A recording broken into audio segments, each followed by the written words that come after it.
Boa tarde, bem-vindos. A gente está começando um programa de mesa redonda no YouTube. No dia 31 de julho, a gente vai analisar todas as rodadas do Campeonato Brasileiro até o final do ano.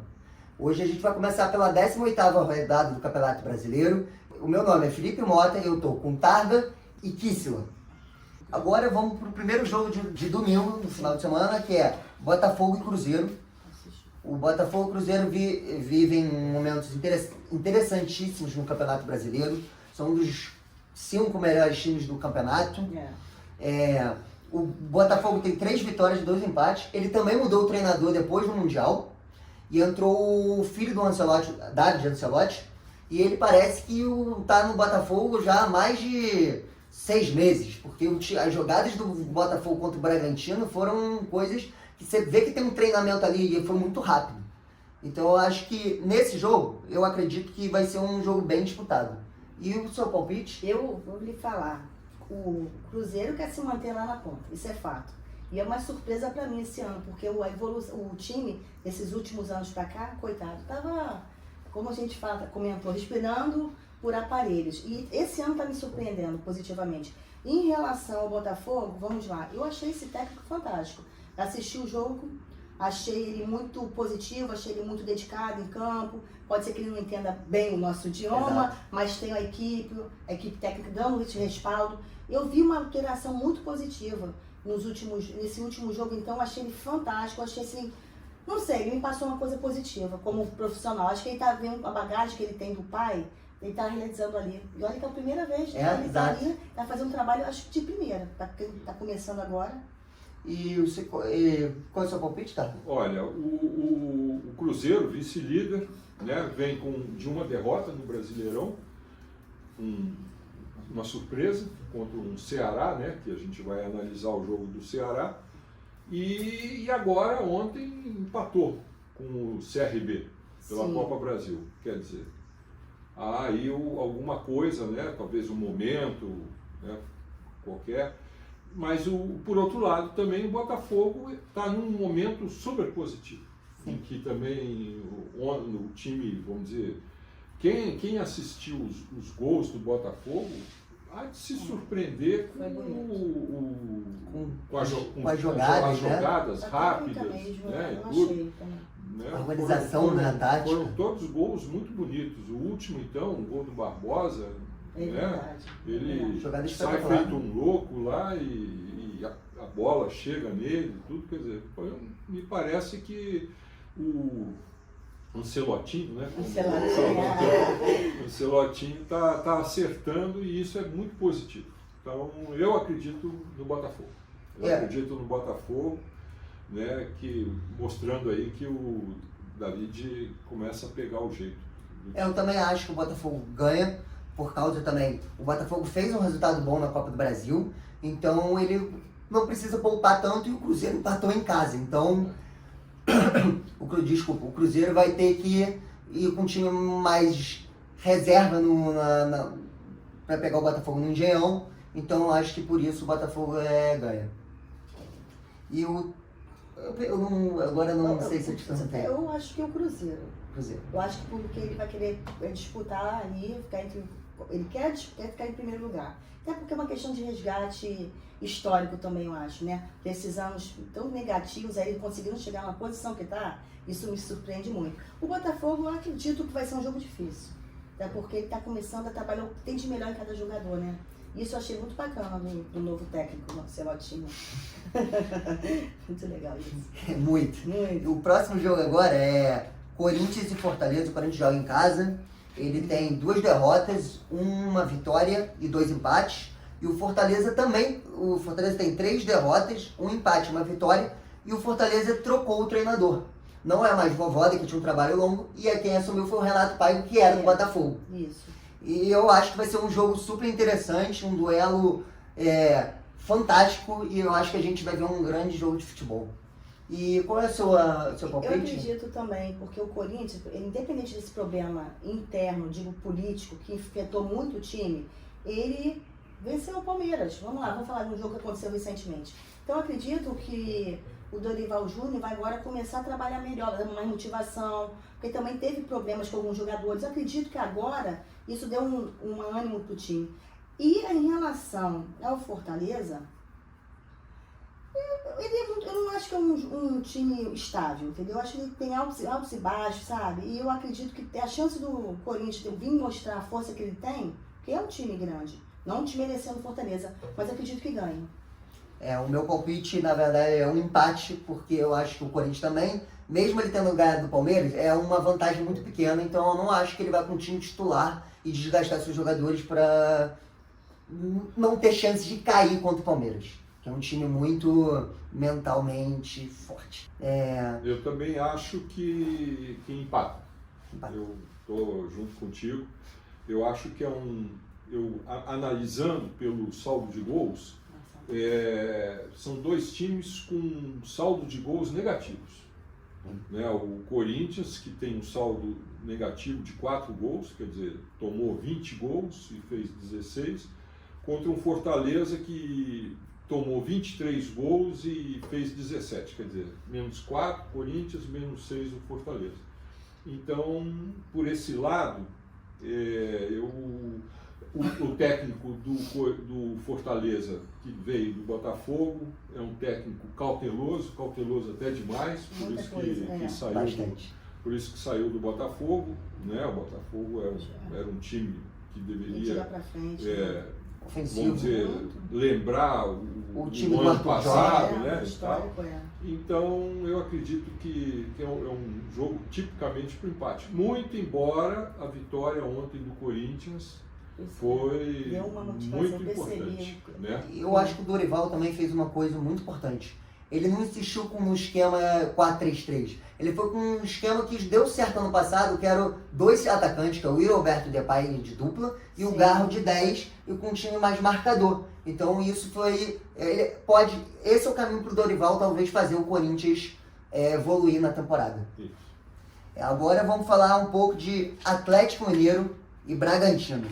Esse jogo é o jogo talvez mais difícil de ser analisado, porque o Atlético Mineiro não tá tão bem na temporada em si, mas ele tem 2 vitórias e 3 derrotas, e o Bragantino tem uma vitória, um empate e 3 derrotas. Isso. Ele caiu muito depois do Mundial.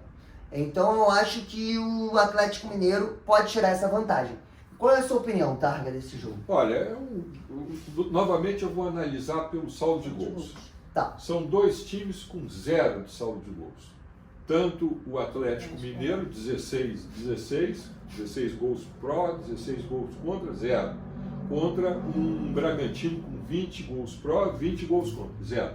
Então eu fico no empate. Eu também vou pro empate. Eu também vou. Atlético, eu vou lhe falar, esse ano eu acho que está bem decepcionante. Muito. Muita coisa. A torcida está cobrando muito. Eu não vejo aquela motivação em relação aos jogadores. Eles ficam, às vezes, caem, vou dar um exemplo, Hulk, alguns lances, cai, fica pedindo falta. Eu acho que não é por aí. Se você caiu, levanta, você tem que torcer, lutar pelo seu time, ficar tentando cavar algumas coisas que não existem. Exato. Cara, eu acho que já estão tudo muito... O cara já calejado, maduro, para ficar fazendo isso. Minha opinião particular. Sim. Agora, o Bragantino também é decepcionante. Era um time mais estável nos últimos anos. Esse ano, não sei o que aconteceu, um apagão, literalmente. Estou achando bem difícil essa evolução deles, se eles não acordarem agora. Eu acho que o Hulk, que a gente cita muito, Sim. tem um problema. Ele é um grande jogador, mas ele reclama muito com a arbitragem e isso eu acho que atrapalha muito o desenvolvimento do futebol brasileiro. Não é nem o jogo em si, é o desenvolvimento do futebol brasileiro, porque ele joga como jogador que jogou na Europa há tantos anos, Thiago Silva, que não reclama tanto com a arbitragem, eles deveriam dar o exemplo no futebol brasileiro e fazer os jogadores que nunca tiveram essa experiência saberem que isso não é legal pro jogo. Mas eu acho que também vai ser um empate. Eu acho que o Fernando Seabra para mim, um técnico do Bragantino, é um técnico muito promissor, mas o Bragantino caiu muito de rendimento. E o Galo, eu não consigo. Se você pegar desde que ele ganhou o Brasileirão com o Cuca, depois daquilo ele nunca mais foi um time que a gente sempre bota ele entre os 4 melhores times do Campeonato Brasileiro e ele sempre briga ou no meio da tabela, ou como ano passado brigou para não cair. E tem uma questão também agora trabalhista, né? Porque o pessoal não queria jogar, queria sair pedindo rescisão indireta na Justiça do Trabalho. Aí o pessoal voltou atrás, não, então vamos voltar. Isso também acho que atrapalha muito o desenvolvimento do time, psicologicamente falando. Voltar porque pagaram, né? É, Foi um problema exato. Se trabalha tem que receber, né? A lógica exato, é essa. Justamente. Quer dizer, então esse é o grande problema do Atlético. O Bragantino, a gente tem que lembrar que ele está em 5º lugar. Exato. Quer dizer, o que está acontecendo com o Bragantino é agora, é nesse momento. Nesse momento, Né? É uma oscilação que também é normal. Justamente. Perdeu no Botafogo, jogou bem, até no início do jogo o Bragantino era melhor, depois que o Botafogo se acertou. Então, vamos ver como E a gente também sabe que o Campeonato Brasileiro é um campeonato muito difícil, tem muitos jogos, o calendário é uma bagunça. Muito. Então é normal todos os times em algum momento oscilar durante o campeonato. E talvez o Bragantino esteja no momento que ele está oscilando e ele pode recuperar daqui a pouco. Isso.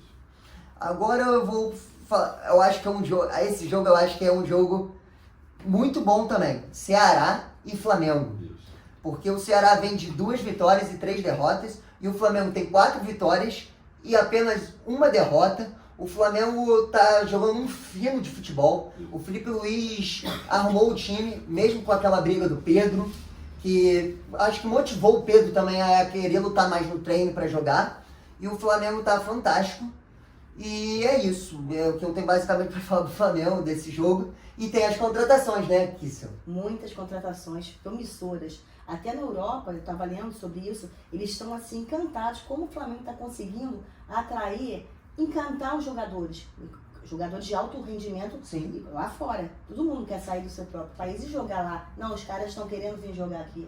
Fora a recepção que a torcida dá pro time também. Eu acho que isso tudo contribui com, pô, quero ir pra lá, quero jogar, quero fazer meu nome, entendeu? Agora o Filipinho, como eu chamo intimamente, eu gosto muito dele como técnico, acho ele fantástico. Essas questões com Pedro, algumas situações assim, eu acredito também tem muita influência do Boto. E isso aí tem que analisar friamente. Ele, para chegar ao ponto de chegar e fazer aquele desabafo, é porque estava no seu limite. Exato. Agora, como eu sempre falo, tem times enormes, grandes, maravilhosos, com histórico, mas quando tem muito cacique para pouco índia, acaba atrapalhando o desenvolvimento do time. Entendeu? E o Ceará, infelizmente, está nessa situação de 3 derrotas e 2 vitórias, mas eu acredito que se o time se dedicar mais, focar mais, eu acho que consegue sim. Não digo vencer do Flamengo, mas eu acredito que nas próximas rodadas ele consiga evoluir aí. E você, Tarno? Eu vou ser Ceará.